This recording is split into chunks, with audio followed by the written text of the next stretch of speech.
Estão prontos para mais 17 coisas sobre Overlord que você precisa saber se assiste o anime? Pois como sempre, eu estou aqui para fazer a boa para vocês e contar tudo, então deixa o like, se inscreve no canal e agora bora para as curiosidades. Em primeiro lugar, vocês se lembram da famosa Power Armor do Azut Indra, o tiozão da Latios? Então a sua Armor of Reinforcement vem originalmente do jogo Yggdrasil, e por isso ela tem uma feature bem interessante, que seria poder armazenar feitiços até mesmo do 10º tier. Exatamente, essa armadura que não chega nem a ser tão poderosa quanto as que Ainz tem em Nazarick pode simplesmente armazenar feitiços do 10º tier para ser usada, embora é claro, ninguém do Novo Mundo possa usar esse tier. Porém, por não ser usada por alguém capaz de fazer tal feito, obviamente ela não cumpriu seus propósitos e claro está sendo desperdiçada nas mãos de alguém fraco comparado com o Azut Indra, afinal, magia de tier 10 é algo inestimável. Em segundo lugar, e falando em magia meus amigos, como sabemos, no Novo Mundo existem dois tipos de magia, no caso a magia de tier, que é muito famosa, difundida e que veio diretamente do Yggdrasil junto com seus jogadores, e a famosa Wild Magic, também conhecida como a magia da natureza, que é muito usada principalmente pelos Dragon Lords e seus descendentes. Ao contrário da magia de tier, que consome seu MP, no caso a sua mana, para lançar feitiços, até mesmo os mais fracos dos mais fracos, a Wild Magic usa o seu HP, no caso a vida do usuário, para lançar seus feitiços, nos mostrando o porquê dela ser tão poderosa e apenas usada pelos dragões. Tanto que é por conta disso que a armadura do Platinum Dragon Lord não tem mana e tem o seu HP drenado a cada feitiço lançado. Ela é forte porque segue o princípio da troca equivalente, a sua força vital por um poder maior. E claro, dragões são gigantes, têm uma força vital enorme e claro, são muito poderosos também. A Wild Magic, no final das contas, nada mais é do que uma forma de usar magia através de sua própria força vital, se colocando em risco para ganhar um vasto poder. Em terceiro lugar, e continuando a falar sobre a Wild Magic, vocês sabiam que ela pode ser counterada pelos itens mundiais? Exato, ela pode ser sim counterada e anulada por itens mundiais com seus poderes vastos e extensos, afinal o item mundial é muito grande. E isso me faz pensar o seguinte, imagina um dragãozão ou inimigo que tá lá dando a vida para matar o Ainz junto com a sua Wild Magic, o cara tá dando a vida, o cara tá nos últimos esforços para levar o cara junto, tá ligado? Eu vou morrer, mas você vai junto. Aí vai o nosso esqueletão simplesmente usa um item mundial para negar todos esses ataques e passar batido. Seria muito engraçado. O pior é que eu não duvido, isso é muito capaz de realmente acontecer. Em quarto lugar, e voltando a falar um pouco sobre o Platinum Dragon Lord aqui, vocês sabiam que a sua armadura é muito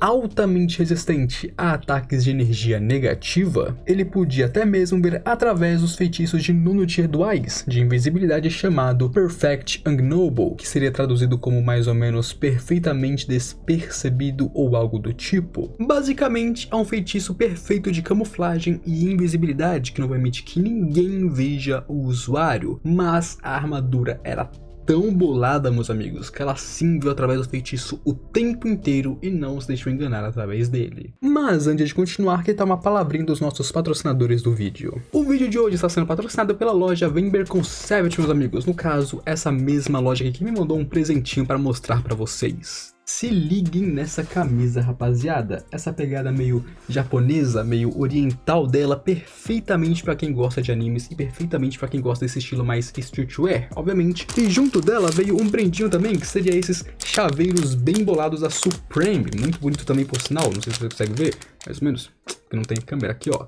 Supreme, e tem outro também, muito bonito. A Vember Concept é basicamente uma loja de roupas streetwear, no caso, o tipo de roupa que eu uso nos meus vídeos normalmente. Então se você já viu meus vídeos, se perguntou qual roupa eu estava usando, ou que tipo de estilo eu possuo essas paradas, a Vember Concept trata do mesmo estilo de roupas que eu uso nos meus vídeos, no caso, o streetwear, essa pegada mais oversized, essas paradas. Então se você quer ficar tão estiloso quanto eu, e obviamente comprar roupas no precinho, Vember Concept, o primeiro link na descrição. Em quinto lugar, e embora a armadura do Platinum Dragon Lord seja toda bolada, como eu já falei tanto hoje quanto em outros vídeos, infelizmente ela possui uma fraqueza, meus amigos, uma deficiência extrema extremamente chata para ele. Essa armadura é muito vulnerável contra ataques mágicos do tipo ácido e corrosivo. Ataques ácidos, corrosivos ou que causam ferrugem, essas paradas, né, que degradam o metal, essas paradas, tem muito mais efeito que qualquer outro ataque mágico ou físico que possam fazer nessa armadura. Esse é o grande ponto fraco dela. Em sexto lugar, e ainda no Dragon Lord Platinum, vocês sabiam que durante a luta dele contra o Ainz, ele estava preparado até mesmo para paradas no tempo? Como sabemos, o Ainz é bem proficiente em uma magia que pode parar o tempo momentaneamente, permitindo que ele se mova, ataque e faça qualquer coisa tranquilamente enquanto o tempo está parado e seus inimigos, obviamente, congelados no lugar, onde para eles ele apenas teletransportou rapidamente ou se moveu muito rápido. E o Platinum Dragon Lord, sendo o Batman desse novo mundo cheio dos preparos, já tinha se preparado sim para esse feitiço. Na Light Novel ele anulou o feitiço de Tier 9 chamado Temporal Stasis, que permite que o seu oponente, é claro, fosse invulnerável pelo tempo do feitiço com o tempo parado. Exato, ele anulou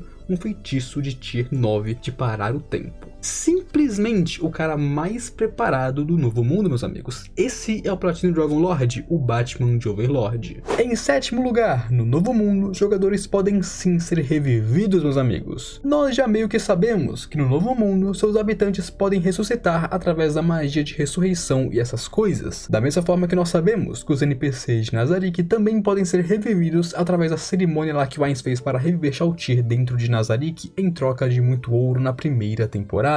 Porém, até mesmo jogadores podem colher sim desse benefício, embora não saiba se é através de cerimônias ou de magia de ressurreição comum. E isso acontece porque o Platinum Dragon Lord, na época que eles estavam nos 3 heróis, ofereceu ao líder dos 3 heróis, que era sim o jogador, ser revivido, ser ressuscitado, não morrer naquela hora. Porém, não, o líder escolheu morrer e assim acabou os 3 heróis. Porém, é aquilo, ele pode sim ser revivido, no caso, depois da morte dele ali rapidamente, um jogador pode sim ser revivido no novo mundo. Em oitavo lugar, e agora falando em jogadores, no novo mundo, há cerca de 200 anos atrás, no caso 200 anos antes do Ainz vir para esse novo mundo, existia uma figura bem notável e conhecida pelo nome Sábio Minotauro. Embora não seja oficialmente confirmado, nós pensamos que sim, ele é um dos jogadores de Yggdrasil que foram até esse mundo antes do Ainz, por causa das ideias meio diferenciadas que esse cara tem. Foi ele que introduziu o conceito de cirurgia médica, junto com geladeiras e ventiladores nesse novo mundo. Obviamente, pra gente, esse é um conhecimento muito comum e natural, a gente tem como garantir essas coisas, porém no novo mundo é uma coisa bem diferente, muito mais atrasado tecnologicamente, então ele introduzir esses conceitos no novo mundo naquela época, faz nós pensarmos que sim, provavelmente ele era um jogador. Em nono lugar, e continuando com os jogadores vindos antes do Ainz, o nome 8 Reis Gananciosos, ou 8 Reis da Ganância, é bem conhecido, certo? Eles foram uma das maiores organizações feitas por jogadores no passado, onde os 8 reis, no caso, as 8 pessoas que compunham a organização, eram sim todos jogadores, todos poderosíssimos, e obviamente não faltava em nada para eles, tanto que eles ensinaram muitas coisas para o novo mundo, como magia, tecnologia e outras paradas. Eles ensinaram muita coisa para o novo mundo para se adaptarem a eles. Mas o que vocês podem não saber sobre eles é que um desses reis era uma mulher, enquanto todos os outros eram homens. Porém, esse não é o problema. O problema é que isso aqui era um harém reverso, exatamente. Ela era dona do harém de 7 homens. Os 7 homens eram do harém dela, e isso levou eles à destruição, porque a briga entre eles por ela causou uma mini guerra entre eles e eles foram aniquilados. Então sim, eles eram harém e isso levou eles à sua própria destruição. Os caras gadaram e rodaram de berço. Em décimo lugar, e agora indo para o famoso cajado de Ainz Durugon, esse cajado magnífico que qualquer um gostaria de colocar as mãos dele para usar. O nosso Momonga é tão preparado para as coisas que ele criou uma réplica perfeita do cajado, embora é claro, ele não seja metade da metade de 1/10 do que é o cajado verdadeiro, obviamente. Ele criou essa falsificação para evitar e prevenir que um dia alguém tentasse roubar o original. Assim, o Ainz sempre anda com o falso, enquanto o original está guardadinho nas profundezas da grande tumba, em um lugar verdadeiramente seguro que nenhum inimigo vai colocar suas mãos. Em 11º lugar, e falando um pouco sobre a geografia do novo mundo agora, vocês sabem sabiam que o reino de Restize e o Império Baharuf no passado já foram uma nação só? Tipo, no passado eles eram um país gigantesco que cobria um enorme pedaço do continente. Porém, eventualmente, eles acabaram se dividindo em duas partes por conta das balanças de poder e essas coisas que você já sabe, né? Realeza, nobre, discute, se separa, tem guerra civil, os caramba 4. É isso que aconteceu basicamente. Assim, ambos se tornaram países próprios e independentes, além de, claro, inimigos, já que eles estiveram em guerra por muito tempo. Em 12º lugar, e ainda sobre as aulas de geografia em Overlord, no Twitter o Maruyama comentou que o reino de Restize inteiro, tipo toda a geografia e a área em volta do reino, no caso dentro de suas fronteiras, essa parte inteira marcada no mapa que vocês estão vendo, ele disse que toda essa área é apenas metade da área da França moderna atualmente. Então, se vocês quiserem comparar a área do continente de Overlord com o nosso continente, no caso a Terra, vocês podem pegar Restize e a França moderna e comparar o tamanho deles e então irem expandindo pro resto.